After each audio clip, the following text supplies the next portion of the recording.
Welcome to the Social Podcast, where no discussion or debate is off limits. You know him and you love him. Comedian Colin Mockery is our guest today. Thank you. So nice to be here. It's great to have you here. Well, as you know, I grew up watching you guys, so it's just such a big thrill. That was good. Me. Oh, gosh. You know, can we restart the show and maybe... No, I'm just kidding. Thanks for that, Colin. You're welcome.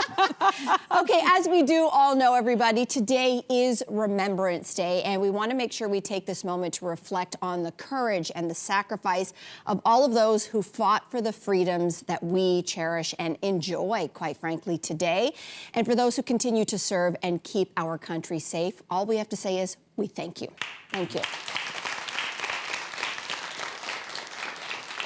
Okay, well, from that to this nonsense, perhaps. You have probably seen the ultra-glamorous photos of Kris Jenner's 70th birthday party all over the internet. This just went down. Well, the James Bond-themed bash was held at Jeff Bezos' and Lauren Sanchez's $165 million Beverly Hills mansion. It drew A-list guests like Oprah, Beyonce, Mariah Carey, Justin Bieber, and the list goes on and on and on. And a lot of these stars, though, they are taking a bit of heat for going to this party because I guess some people say this is an over-the-top display of wealth. Maybe a little tone-deaf in America right now. So, question is, Colin, are you judging the celebs who went to the party? Well, I mean, I turned down the invitation. You know, it's a fine line, because if you have money, you should be allowed to spend it however you want. But it is a time that it is a little tone-deaf. If it was that party, but still a portion of money went to charity. people and charities, so that there was, yes, we're having fun, but we're also... this altruistic element almost. Yeah, try that, rich people. Yeah. It just seems that it just divides the country a little more and the classes a little more. Yeah, it feels out of touch. Yeah, I was judging a little bit. Like, it feels very Great Gatsby, like sort of like a display of excess at this time, as you're saying, of great wealth. And it's almost as if a lot of the celebrities knew that this was going to be potentially not great for their image, because I don't know if you saw, like, Adele was there, and she basically, the picture of her was like this. Wow. And then there's rumors now, people had noticed that Kim Kardashian had put a bunch of photos up, and there was a photo in there of Meghan Markle and with Harry in the background, and somehow it's gone away. Oh, so we don't know disappeared. who asked for it to be removed or if she removed it, but I think some people are getting some heat, and I understand why. What do you think? See, well, I understand why, but for the wrong reasons, not for the nice reasons that you two are talking about. Just because, like, seeing someone like Beyonce and Harry and Meghan at Chris's birthday party, it's like seeing the Pope at Coachella. Like, it's just like, there's just a disconnect, and I can't make it make sense. But I'm not judging them in a sense, because I would go. I didn't get an invite, but I would go. It would be like this anthropological sort of assignment. You've got this ecosystem of billionaires, celebrities, reality TV stars just in the wild. I would just want to watch them. You know what I mean? Yes. And maybe someone, that's why Beyonce, Harry, and Meghan, like, it's like, well, you don't need to watch them like it's a school assignment. You kind of live it, you know it. But some, you know, it's like, why would you go? I think here's the thing. I think two things come to mind. Rich people have always loved to have these parties and be around other rich people since the beginning of time, but there just wasn't always social media for us to see it. Right. So we're witnessing it. It's almost like we were at the party, but rich people have always done this. Marie Antoinette, if there was social media in France... Her head would have got cut off a It lot sure earlier. would. My point is, the rich people have always been doing this. But the other part about, like, why does a Beyonce have to be there for Kris Jenner? Because it feels like the natural order of Hollywood is off if Beyonce and Jay-Z are there for Kris Jenner. But this reminds me that rich people always want to be famous, and famous people always want to be rich. And do you know that Kris Jenner and the Kardashian clan and hooking up with the Bezoses, with Lauren now, this is a perfect marriage of Hollywood. I also did not get an invite, but if I had, I would have also gone. This is it is anthropological. This is wealth that we could never even imagine. But they didn't allow Right? cell phones at the party. No. There were no Correct. cell phones. For us to watch. But isn't it like the apex of everything that is wrong with America right now? Yes. Like, this is where I do think that, like, if for as much as I agree, like, if I got an invite, it would be like, oh, well, I kind of want to just see there. Like, I think anyone would be curious about what something like that is like. I would love to get an invite just to say, I just wanted to see what was happening. That's right. I wanted to taste. I just wanted to taste some of the food. Yeah. The food that was probably not being eaten by half those people. But anyway, that's another story. But I do feel like there's this aspiration in America that anyone can become a billionaire. And I guess there's the argument being made increasingly, should we even have, is it ethical to be a billionaire in today's world? And if we're holding this up as something that's kind of aspirational, then we've got kind of this eternal problem where the billionaires are causing half of the, if not more, of the problems on this earth right now. So we need to square up this idea of like, we look, we have to square that up, but we also have to square up something that happens even in elementary school and high school. There's always the cliques, and this just happens to be the clan of the cool kids. oh, but are they cool? No, I don't know. I'm not so saying that they are for me. depressing. No, I'm Right. not saying this for me. Put yourself, if you are a B-list or a C-list celebrity in Hollywood and you didn't get an invite, you're going to be like, oh, one day I'm going to become friends with them and I'm going to ascend. That happens in high school. You raise an interesting point. I'm interested in people who didn't go, not necessarily who didn't get an invite, but like Taylor Swift wasn't there, as far as I know. Like, did she choose not to go, or did she? Have to wait to Anyways, find out. that's a whole We're other going to move story. on to something far more important. This is a bit of false advertising. British chain Marks and Spencer has launched the male equivalent of the push-up bra, secret support underpants that offer a subtle lift, a subtle enhanced fit. Oh, look at that! So, that's interesting. Wow. Colin, Who's going to talk about this? over to you, sir. What do you think? Do you see the appeal? You know, you get to a certain age, and you get tired of your testicles hitting your knees every day. So, support is important. And, you know, it's not something that's really talked about. I mean, women's underwear has gotten a lot of press. There's no Victor's Secret. Nope. But it's maybe there should be a Victor's Secret. But it is very important. Right now, I'm wearing a brand that is supporting my little Abbott and Costello, and everything is comfortable. I feel comfortable. I feel safe. You know, that's a big, being able to go out with confidence and not thinking about. Not trip.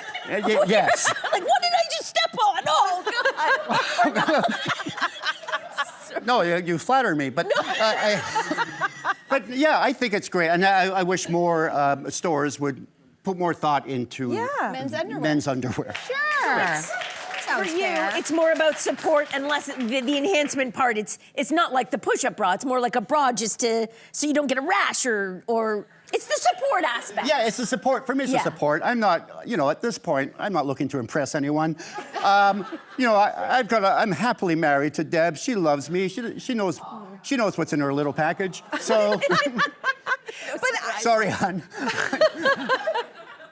It's these, what I'm interested in is the fact that this sounds like something that you might be able to tell, let's say, in day-to-day clothing, which is not the case, I don't think, right? Because that actually then becomes more the equivalent. Bras, when women wear tighter clothes, you can tell almost what kind of a bra she's wearing, and this impacts her ability to exist in the world, the way that she's treated. Is she taken seriously in the boardroom? If we're seeing, like, cleavage, all these things come into play.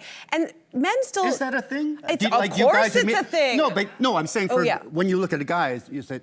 Well, but you can't see on guys. Well, exactly. If they So- wore super tight pants that showed their package, yes, I would. Would you look? Yeah. You would look. Yeah. They're like, You can't help it. Wow. Well, didn't know that's where this convo was going to go, but I like it, actually. It's a little equality on the show. Exactly. Welcome to The Social. We are equal opportunity, what's the word? Objectifiers? Objectifiers is what we are. So Canada is no longer considered measles-free. After 27 years, the Pan American Health Organization, took away our status for failing to prevent the transmission of the virus, which began over a year ago. As of the end of October, more than 5,000 measles cases and 2 deaths were recorded, and most of those infections were in Alberta and Ontario. So Colin, how are you taking in this news? It's really disappointed, very disappointed. And I don't understand in this world today how it became science is a bad thing and is less than your opinion. It's like if I feel I can get away with this and be fine, as opposed to all the facts that are coming my way, it's insane. It's like, if it looks like a duck and it sounds like a duck, it's a sandwich. That's what it feels like with people. They're not listening. How did we get here? What do you think caused this mistrust of science? It really sort of peaked, I think, during COVID. People started feeling conspiracies start, and that sort of builds steam, and people are losing confidence in doctors and in the media, and it's just a fragile ecosystem right now. And anything that will make you feel better about yourself and not necessarily go with the flow, it seems to be that's what people are jumping on. I like that you said it peaked during the pandemic, and I completely agree. But there were little hints of it sort of percolating before. In 2013 was when we first started sort of hearing about this anti-vaccination crowd.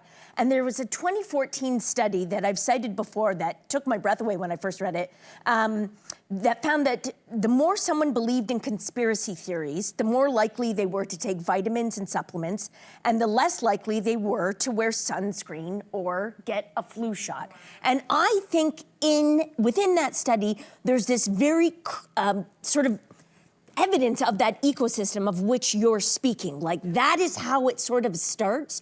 And then I think it grows, it blossoms into what we have now. And it's not only disappointing, it's scary. It's very scary. I say that because we are of the generation where we probably all were born and got the MMR, which is the measles, mumps, rubella vaccine. We're doing okay. I think we're okay. We're up here. We're looking good. There has been a shift. It's the greatest innovation in human history. In human history. So the question is, at what point did people start to distrust that, and why? And I think that's where you can get really interesting. Sure, the COVID vaccine, there's been a ripple effect because when we were all stuck at home, a lot of people did actually get backlogged legitimately with getting vaccines for their kids and everything because we weren't going to the doctor. So everybody got off schedule. So that started that. But then when we got off schedule, we weren't seeing each other, but we were reading this. And then to your point about conspiracy theories and anything that was already percolating about anti-vax, anti-science, there's a conspiracy, where did this virus even come from? Then all of a sudden, I think this thing took a different flavor. Anti-vax wasn't just like, I don't know about the science. It became an identity thing. And I think when your identity is, I'm not going with the flow, you can't tell me what to do. And I think something took on a life of its own, that you are almost like a rebel if you stand up to science. And yet the measles in particular is something that our generation maybe saw, but the younger generation, and I think a lot of anti-vaxxers never saw or have forgotten what the measles can do to a young child's body. The same thing with polio. We have all these things. We're living too soft of a life that we forget how hard life was before vaccines. I was actually flabbergasted and embarrassed, and I don't like shame as a thing, but I feel a little bit of collective shame for us when I read that in July, Alberta reported more cases than the entire United States. Just let that sink in for a moment. The question is why given everything you've said, which makes so much sense, why is this spreading so much more rapidly in Canada than in the United States? At least, like that to me, I can't wrap my brain around part of it. Did you read that the New York Times did an investigation that discovered as measles was spreading and gaining traction last year, provincial politicians stopped public health offices from speaking out about the value of vaccinations. And Daniel Smith called Alberta's unvaccinated the most discriminated against group. The most discriminated against group. Yeah. Again, just let that sink in for a moment. Like I think it's so important overall to know that this is a problem globally, but we wear a big part of this ourselves. Now, this massive outbreak, I do think it's interesting to know this it is traced back to late 2024. There was an individual who contracted measles at a large Mennonite gathering in New Brunswick, brought it back to Ontario. It spread like wildfire. That's not to say that all Mennonites are anti-vaxxers. They aren't. They're not a monolith. But that was a piece of this that we do have to take into consideration that helped it spread. And then it's this kind of connection between the large amount of people who've become anti-vaxxers. So I think that we need to have some serious conversations. Public health needs to get involved right away. Well, I think we should start funding public health appropriately. Yeah. We need major campaigns now. Yeah. There's also politicians step out of the way to allow that to happen. But there's systemic problems too, and we don't have time to get into it. Hopefully we'll talk about this more again. But I'll just say as a mother, my son has been vaccinated. And one of the things, thank you, like all of the vaccines and constantly. But one thing I've noticed is that, like, for example, recently I got a message from Toronto Public Health School saying, can you confirm his vaccinations? And I'm like, he's been going to school. Why am I confirming this now? He's 12 years old. So why? I had assumed that there was a system whereby my doctor would be speaking to public health to notify. So when you think about the implications of that, if my son's been going to school freely, he is vaccinated, but maybe some aren't. Or maybe you've got people who don't know the systems and they haven't had the time to input this data. Yep. There's a problem also with systems here that needs to be addressed. Big time. That's it. Yeah. Wow. We ain't got no time for pseudoscience, okay? We ain't got no time for it. I really miss talking about underwear.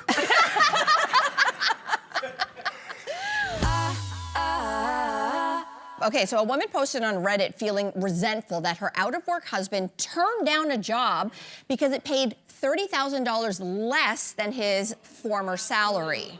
She writes that she has been working overtime to support both of them and that she says he should take that into consideration. Colin, should he have taken the job? Well, yeah. I'm trying to read the audience here.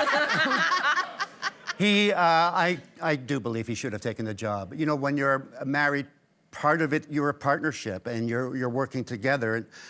6 months after we were married, Deb looked me straight in the eyes, very serious, and said, I thought you'd be easier to change. And I did. I did. But part of it was I was kind of hanging on to the old life, and I wasn't pulling my weight in the marriage. And now it's like I'm the best husband ever. But it was a learning experience, and being there, you know, I do all the laundry, I do all the cooking. She does everything else. Yeah. Wow. You know, she takes care of Christmas, every birthday card, and everything. And part of this, when we first together, she was the one who was working. I was an improviser out of work. What are the odds?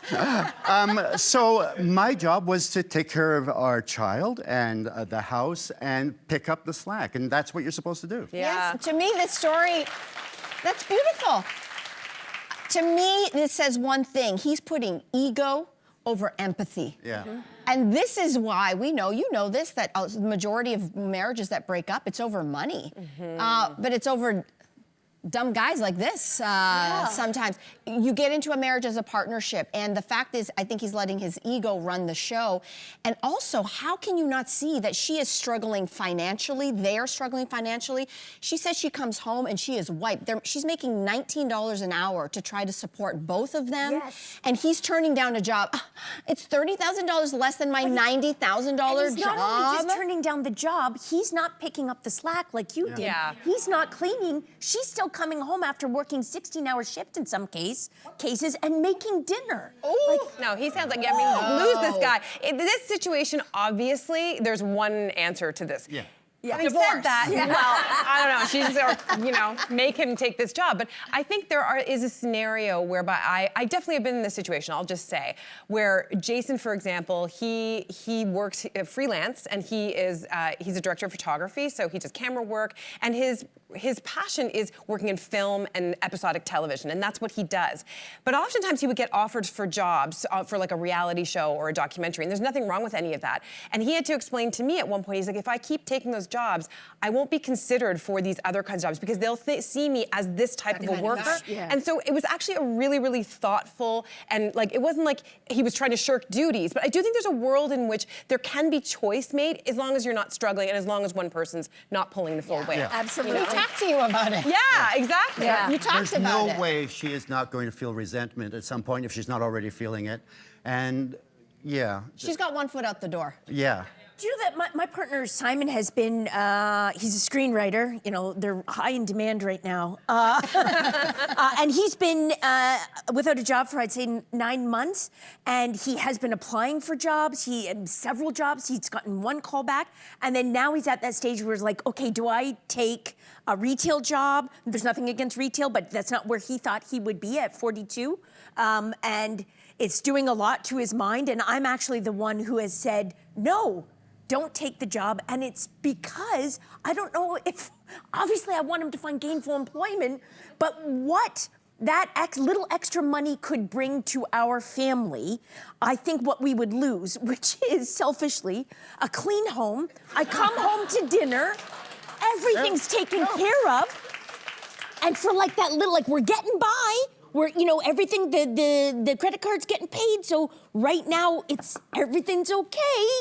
But for that extra whatever little bit of month and what it would do to his self-esteem. Cost benefit. Yeah. Cost benefit. Yeah. It's benefiting you very nicely right now. Very nicely. I love that for you. I love that for you. So, Colin, speaking of work, you are working, and you're about to kick off your two-man show called Asking for Trouble. You're doing this with fellow...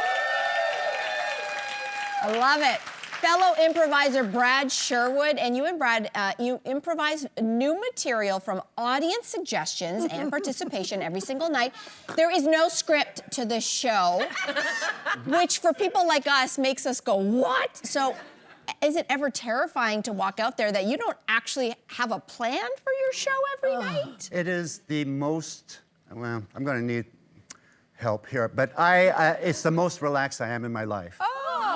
To be able to go out on stage with, in front of a paying audience who expect a show that we don't have, I'm so relaxed because I'm with someone I trust. I know what's going to happen. It's going to work out. Yeah. Oh, wow. That is so exciting. Congratulations, and thank you for being back with us. Oh, thanks for having me. Thank It's you. always lovely. Thank you. All right, Colin Mockery and Brad Sherwood are bringing their acclaimed two-man show, Asking for Trouble, to Canada. 5 shows only. Victoria, BC on Thursday, November the 20th. That's where it kicks off. If you'd like more information, go to colinandbradshow.com. There it is. colinandbradshow.com. Subscribe to the Social Podcast so you don't miss a fiery debate. Until next time, socialites.